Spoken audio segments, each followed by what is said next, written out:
I genuinely believe that in order to come to a strong consensus on any sort of decision, you have to take into account the views and opinions of everyone involved. And in doing so, that is how you can appropriately delegate tasks. If you facilitate open communication, you can get better results, and that's how I lead the Guild. My leadership style is kind and genuine. I feel like you have to be those two qualities to be good in this role.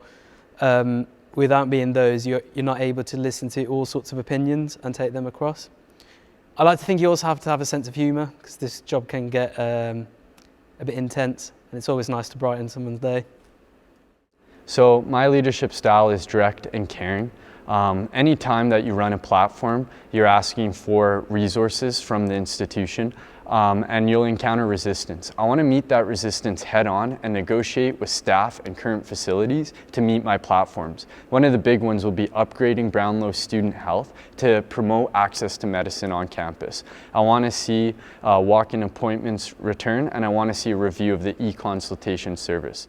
So my leadership style would definitely be, it wouldn't be authoritarian at all. It's definitely treating everyone as equals. Like, I'm not better than everyone else just because I'm the leader, but definitely keeping on top of everyone, make sure everyone knows what their roles are and they are doing their roles. I think that's very important. But yeah, just definitely keeping a good atmosphere, because then everyone's happy to work for you.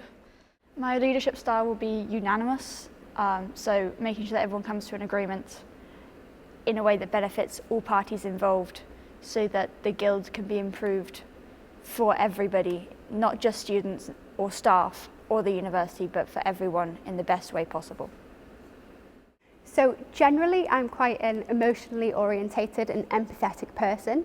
Especially as women, we're fed this narrative that you can't be powerful and strong as well as emotional, which I completely disagree with, because I get my motivation and my inspiration from being able to understand people on a one-to-one level. This in turn makes me a better leader because I'm more ambitious, more driven.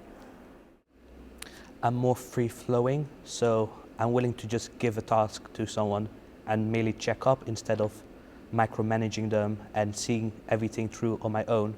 Instead, I would just delegate the task and just check up and then optimize such tasks. So if someone is finished early, maybe move them on to help someone else with their task. So I like to think that I have quite a caring and attentive leadership style. I'm particularly a very organised person and quite proactive when it comes to being around people that I've been in charge of, or events that I've been in charge of. I like to try and look at things that are happening, look at problems that are developing, and ask people what they need and just try and resolve that before it can become a bigger issue. I'm a very proactive leader.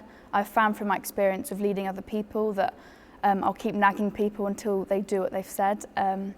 When working in the Guild, I will definitely keep going until I get what I want. So I think leadership is about accountability, and that's what I hope to do with people who are leading the university, but I also want to be that for the people I'm representing and all the students. We are accountable for everyone that's voted for us. We're accountable for all of the students to actually implement what we said we're going to. But I also think it's not just about leadership, it's about solidarity. You're on the same level as everyone else and you've been in their situation, so you need to stand with them and understand their problems. My leadership style is a situational leadership where I deal with every context and environment in a different manner. So I am sensitive to people's cultures, and I know that there's no one solution to any problem. So every solution comes with different contexts. So I deal with it by situation always. I think I'm a very hands-on leader. I like to make sure that everybody knows what they're doing, they know what I'm doing, and I like to make sure we're all doing that as efficiently as we possibly can. I'm the sort of person to plan things far in advance in excruciating detail to make sure it goes perfectly. But I'm also the one to bring the snacks. I'd say my leadership style is transformational leadership.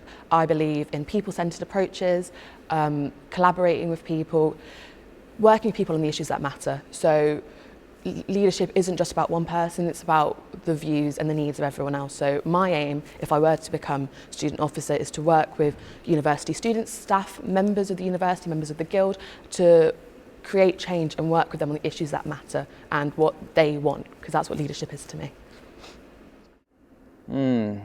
I think I'm going to bring the science way of working out problems and solving all these kind of challenges.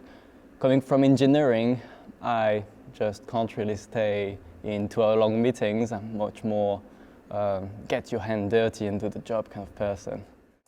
I'm quite a relatable person, so I'm quite new to this. So I feel like as a leader, I will listen to people, I will get a fresh idea on what students want, I will sit down and listen to everybody and have an open mind on most things. I feel like I'm quite a strong leader. I do go with what I believe in my heart rather than my mind.